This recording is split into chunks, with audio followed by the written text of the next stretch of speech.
Assalamualaikum warahmatullahi wabarakatuh. Saya Muhammad Octavian Noval dengan NIM T2018-1258 kelas PAI A6 akan menjelaskan tentang rencana pelaksanaan pembelajaran kurikulum 2013 guna untuk memenuhi tugas ujian akhir semester atau UAS mata kuliah perencanaan pembelajaran PAI. Baik, langsung saja. Yang pertama, mengenai identitas dari RPP itu sendiri.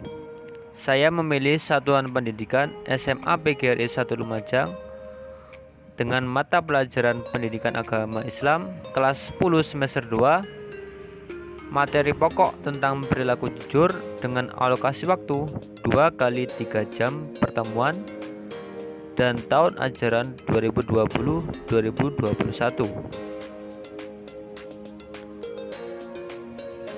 Dalam rencana pelaksanaan pembelajaran kurikulum 2013 mencakup beberapa poin di dalamnya. Yang pertama, yaitu kompetensi inti. Kompetensi inti ini sendiri kita bisa mengisinya dengan melihat tabel dalam Permendikbud nomor 37 tahun 2018 tentang KIKD, atau bisa kita lihat melalui buku guru. KI ini sendiri terdapat 4 poin, yaitu KI 1, KI 2, KI 3, dan KI 4. Untuk mengisi KI 1 sampai KI 4 ini, kita bisa melihatnya melalui tabel Permendikbud nomor 37 tahun 2018 tentang KIKD dengan menyesuaikan materi pokok apa yang akan kita bahas dalam RPP itu sendiri. Selanjutnya yaitu tentang kompetensi dasar dan indikator pencapaian kompetensi. Kompetensi dasar ini sendiri kita mengisinya dengan melihat atau mengacu pada materi pokok yang akan kita bahas dalam RPP dan melihatnya melalui silabus PAI sesuai dengan kelas yang akan kita bahas dalam RPP itu sendiri.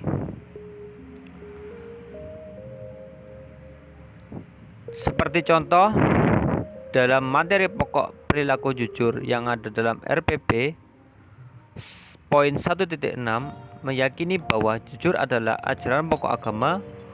Poin 2.6 menunjukkan perilaku jujur dalam kehidupan sehari-hari. 3.6 menganalisis manfaat kejujuran dalam kehidupan sehari-hari. 4.6 menyajikan kaitan antara contoh perilaku jujur dalam kehidupan sehari-hari dengan kualitas keimanan. Sedangkan indikator kompetensi dasar atau pencapaian kompetensi ini kita bisa mengisinya dengan cara melihat pada poin kompetensi dasar sebelumnya dan membandingkan dengan tabel KKU atau Kata Kerja Operasional Taksonomi Bloom edisi revisi 2018 yang bisa kita unduh melalui internet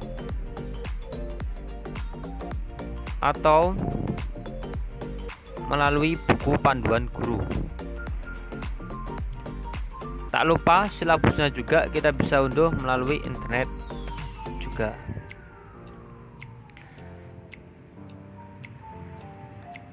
Setelah itu baru kita mengisi indikator kompetensi dasar dengan mengacu pada kompetensi dasar sebelumnya dan membandingkannya dengan tabel KKU. Seperti contoh, jika tabel kompetensi dasar 1.6, maka indikator kompetensi dasarnya 1.6.1. Begitupun selanjutnya jika terdapat 2 indikator atau sampai 3. Kita tetap mengacu pada kompetensi dasar sebelumnya.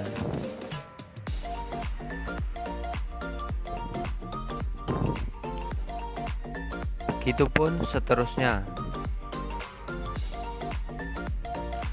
Lanjut, kita pada pembahasan tujuan pembelajaran.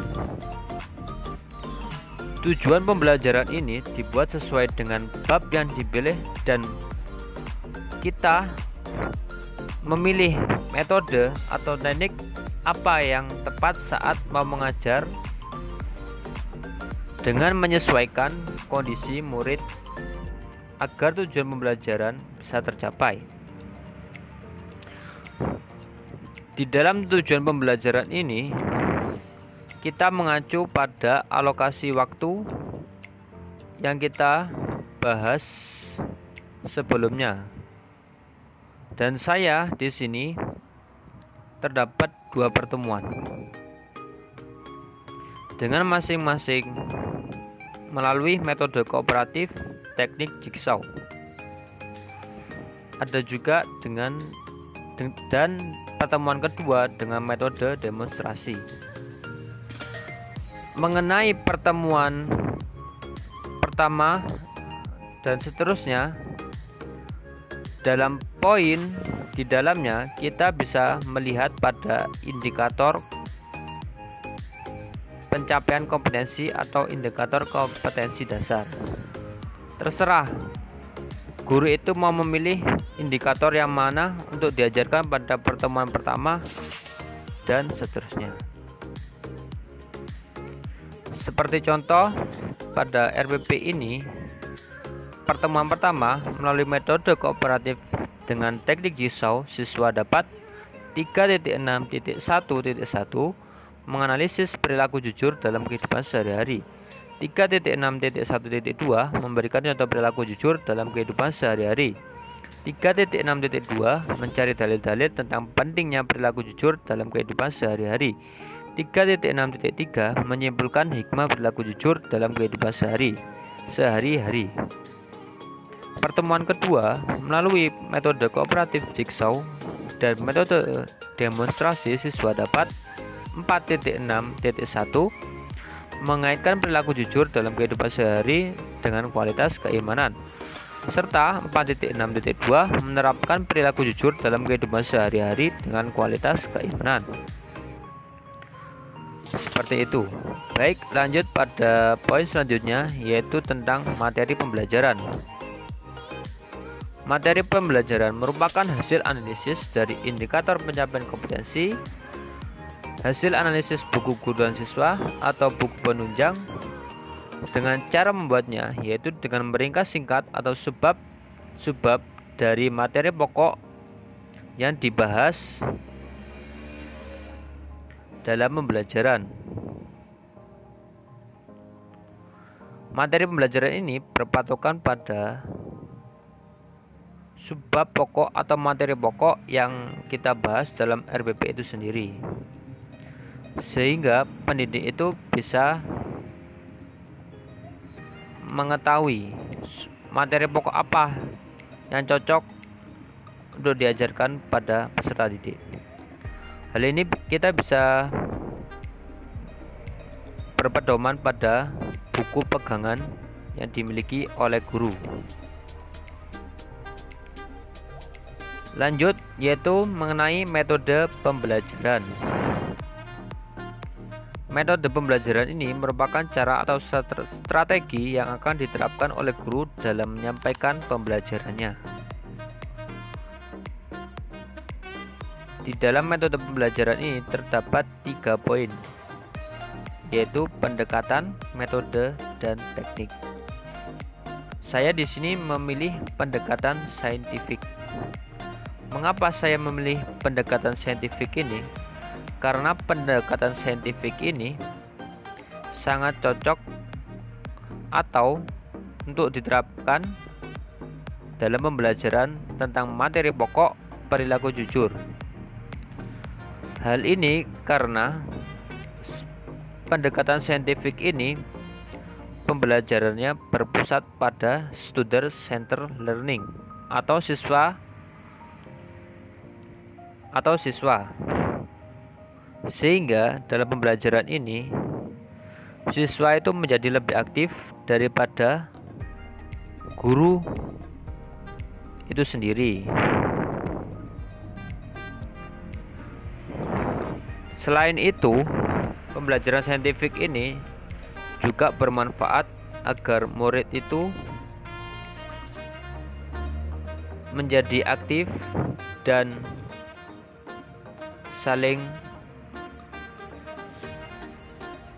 bisa memahami akan materi yang telah diajarkan. Metode. Saya memilih metode kooperatif dan demonstrasi.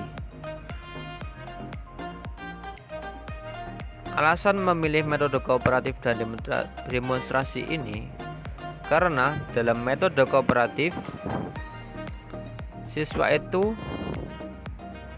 dia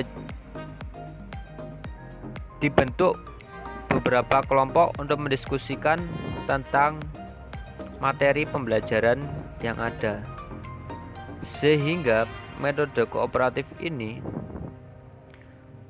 berdampak pada siswa itu sendiri. Semisal siswa itu bisa menjadi aktif dalam pembelajaran, saling tolong-menolong jika ada temannya yang tidak paham, dan bisa meningkatkan prestasi akan siswa itu sendiri nantinya. Sehingga metode ini cocok untuk diterapkan dalam materi atau subbab pokok perilaku jujur. Selain itu, metode yang saya pakai ada demonstrasi. Demonstrasi ini juga cocok diterapkan pada materi pokok perilaku jujur karena guru itu mencontohkan bagaimana cara berperilaku jujur yang benar dalam kehidupan sehari-hari, sehingga siswa itu bisa mengetahui dan tidak hanya melalui teorinya saja. Setelah itu teknik yang saya pilih yaitu teknik jigsaw. Kelebihan dari teknik jigsaw ini, siswa itu menjadi berakhlak atau tingkah lakunya itu bisa membaik dan lebih baik lagi karena saling tolong menolong dan bahu membahu antar teman dengan saling memberitahu jika ada temannya yang tidak paham tentang materi yang ada. Selain itu, teknik ini juga memiliki kelebihan untuk bisa membuat suasana kelas itu menjadi lebih aktif dan tidak membosankan karena siswa itu berdiskusi dengan siswa satu dan siswa lainnya dan bukan hanya menerima tugas untuk dikerjakan sendiri-sendiri, namun lebih kepada kelompok. Baik, pada poin selanjutnya dalam RPP yaitu mengenai media pembelajaran. Media pembelajaran merupakan alat perantara untuk membantu memahami akan makna dari materi pembelajaran itu sendiri. Dalam media pembelajaran ini, saya memilih buku tematik sebagai pedoman siswa untuk mengetahui tentang hakikat perilaku jujur, pentingnya perilaku jujur, dalil-dalil pentingnya perilaku jujur, dan lain-lain. Yang kedua, film pendek dengan tujuan untuk memberitahu tentang perilaku jujur dalam kehidupan sehari-hari. Setelah itu tayangan slide atau PowerPoint. Saya memilih ini karena untuk memberitahu tentang contoh perilaku jujur dalam kehidupan sehari-hari. Yang keempat, memberikan soal kepada siswa dengan tujuan untuk mengetahui tentang pemahaman terkait perilaku jujur dalam kehidupan sehari-hari dengan kualitas agama yang dimiliki. Yang kelima, tayangan slide PowerPoint tentang hikmah perilaku jujur dalam kehidupan sehari-hari. Saya memilih tayangan slide ini karena untuk bisa memberikan pemahaman apa sih hikmah perilaku jujur dalam kehidupan sehari-hari. Seperti itu. Pada poin selanjutnya yaitu mengenai sumber belajar. Sumber belajar itu sendiri merupakan segala sesuatu, baik berupa orang, bahan, metode, alat, atau lingkungan yang dapat digunakan menjadi sumber informasi peserta didik untuk belajar, sehingga mempermudah peserta didik untuk mencapai tujuan pembelajaran yang diinginkan. Dalam RPP ini, saya memilih 4 sumber belajar, yaitu pertama, buku PAI dan Budi Pekerti kelas 10 SMA oleh Kementerian Pendidikan dan Kebudayaan. Yang kedua, Al-Quran. Yang ketiga, Bulughul Maram. Dan 4, lingkungan sekolah itu sendiri.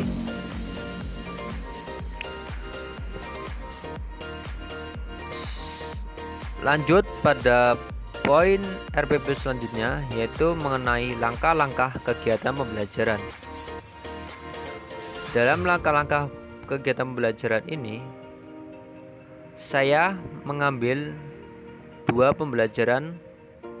model pembelajaran, yaitu pembelajaran tatap muka dan pembelajaran daring atau jarak jauh. Yang pertama, pembelajaran tatap muka. Pada pertemuan pertama, bisa kita lihat dalam tabel ada kegiatan, deskripsi kegiatan, dan alokasi waktu. Kegiatan itu sendiri terdiri dari 3, yaitu pendahuluan, inti, dan penutup.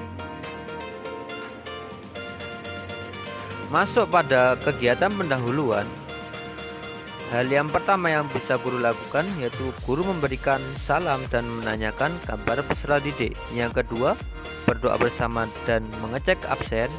Yang ketiga, melakukan persepsi melalui tanya jawab tentang pembahasan sebelumnya. Yang keempat, melakukan interaksi, yaitu dengan memberitahu tentang pentingnya perilaku jujur dalam kehidupan sehari-hari dan menyampaikan cakupan materi tentang perilaku jujur dan kegiatan yang akan dilakukan dalam pertemuan kali ini. Saya memberikan alokasi waktu 15 menit pada kegiatan pendahuluan ini. Lanjut pada kegiatan inti. Dalam RPP Kurikulum 2013 ini mengacu pada 5M. Mengamati, menanya, mengeksplorasi atau mengumpulkan data, mengasosiasi atau menganalisis, dan mengkomunikasikan. Dari 5M ini kita tidak harus mencantumkan semuanya, namun disesuaikan dengan kebutuhan dalam mengajar pada materi pokok yang akan diajarkan. Saya di sini memilih 4. Yang pertama yaitu mengamati, menanya, mengeksplorasi, dan mengkomunikasikan. Mengamati, guru meminta peserta didik untuk mengamati gambar contoh perilaku jujur. Guru menjelaskan dalil-dalil tentang pentingnya perilaku jujur. Guru menerangkan hikmah dari perilaku jujur dengan alokasi waktu 20 menit. Menanya, guru mengajukan pertanyaan-pertanyaan untuk mengarahkan siswa memperhatikan secara rinci tentang pentingnya berperilaku jujur dengan alokasi waktu 15 menit. mengeksplorasi. Siswa berdiskusi dengan teman untuk mencari dalil-dalil lain yang berhubungan dengan perilaku jujur, contoh perilaku jujur, dan pentingnya berperilaku jujur. Yang keempat, mengkomunikasikan. Siswa menuliskan atau menyampaikan mengenai pentingnya berperilaku jujur dalam kehidupan sehari-hari beserta dalil dan hikmah apa yang bisa diperoleh dari berperilaku jujur dengan alokasi waktu 15 menit. Yang terakhir yaitu kegiatan penutup. Hal pertama yang bisa guru lakukan yaitu seperti yang saya contohkan dalam RPP ini, guru memberikan apresiasi terhadap kegiatan diskusi yang berjalan dengan baik.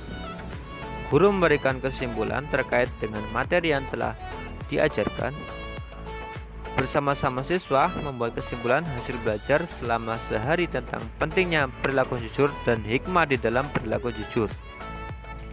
Terakhir, guru memberikan tugas tentang contoh pelaksanaan perilaku jujur di sekitar lingkungan rumah siswa dan memberitahu materi selanjutnya dengan alokasi waktu 20 menit. Pada pertemuan ini, seorang pendidik itu bisa mengisinya sesuai dengan kebutuhan yang diinginkan dan bisa juga mengacu pada buku panduan guru yang ada. Langsung saja kita lompati pada pertemuan yang pertama, pembelajaran jarak jauh atau daring.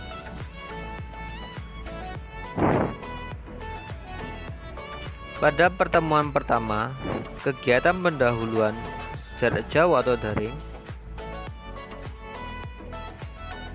itu sama saja dengan pada pertemuan pertama pembelajaran tatap muka.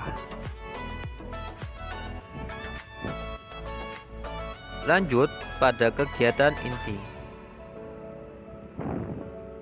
Kegiatan inti ini dalam pembelajaran jarak jauh atau daring, guru itu bisa menyesuaikan dengan kondisi yang ada.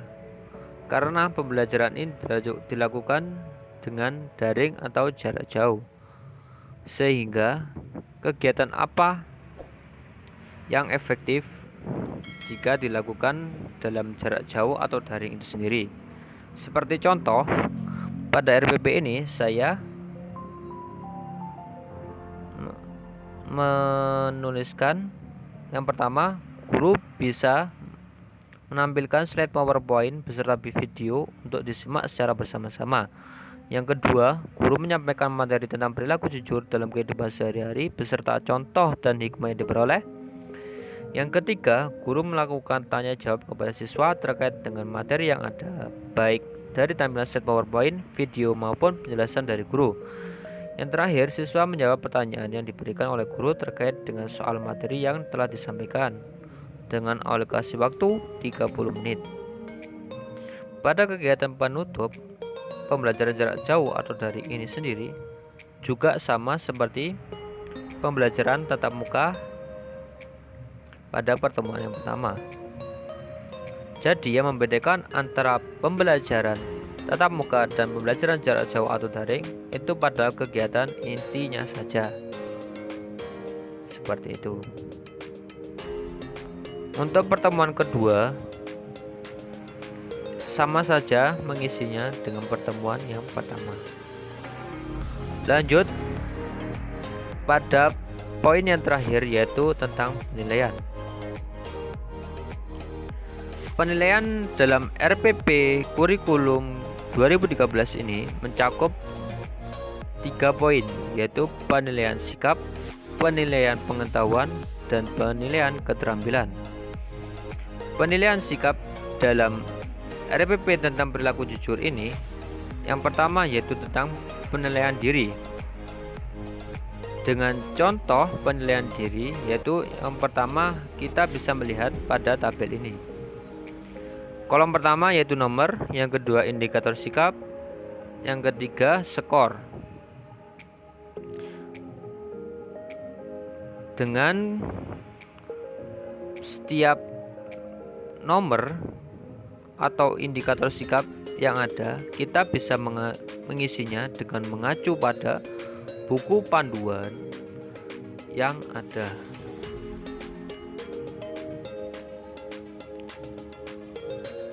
Lanjut pada observasi, penilaian sikap dengan observasi. Kita bisa melihat contoh tabel dalam RPP ini, yaitu dengan kolom pertama nomor, yang kedua nama siswa, yang ketiga aspek yang diamati, yang ketiga, yang keempat jumlah dan keterangan, jumlah nilai dan keterangan. Untuk mengisi kolom-kolom di atas, kita bisa melihat keterangan, menerapkan perilaku jujur, disiplin, tanggung jawab, peduli, gotong royong, kerjasama, toleran, damai, serta santun dalam 1. Menyetujui bahwa jujur adalah ajaran pokok agama. Yang kedua, meyakini bahwa jujur adalah perilaku yang harus diterapkan dalam kehidupan sehari-hari. Yang ketiga, memprakarsai perilaku jujur kepada teman-temannya dalam kehidupan sehari-hari. Yang keempat, mempengaruhi orang lain agar bersikap jujur dalam kehidupan sehari-hari. Yang kelima, meyakini bahwa perilaku jujur dalam kehidupan sehari-hari ada kaitannya dengan kualitas keimanan. Seperti itu. Baik, lanjut pada penilaian pengetahuan atau tes tulis. Di sini seorang pendidik itu bisa memberikan pertanyaan, baik itu dari guru itu sendiri atau bisa melihat pada buku panduan yang ada. Lanjut pada penilaian yang terakhir, yaitu penilaian keterampilan. Di sini saya memberikan contoh atau saya sendiri dengan mengisinya dengan penilaian keterampilan unjuk kerja. Dengan contoh, kita bisa melihat tabel. Poin pertama nomor, yang kedua nama siswa, yang ketiga nilai, yang keempat nilai dan predikat. Untuk mengisi dalam tabel itu, kita bisa melihat keterangan aspek yang dinilai. 1. Membaca Quran Surat Al-Maidah tentang kejujuran serta menjelaskan isi kandungan ayat tersebut, dan seterusnya. Dengan skor penilaian, A tidak bisa, B lancar, C terbata-bata, D sangat lancar. Perolehan nilai 3x100 atau skor maksimal. Dengan kriteria nilai 80-100 baik sekali, A 70-79 baik, B C 60-69 cukup, dan D kurang dari 60 kurang. Dan yang terakhir, tanda tangan kepala sekolah maupun guru mata pelajaran. Saya sendiri memilih penilaian 3 ini dengan contoh membuat tabel. Hal ini agar mudah atau bisa dipahami dan bisa diterapkan oleh guru yang masih belum berpengalaman dalam membuat RPP itu sendiri. Jujur saja, saya juga baru mengetahui tentang pembuatan RPP ini, sehingga model penilaian ini sangat cocok atau mudah untuk dibuat dalam RPP itu sendiri.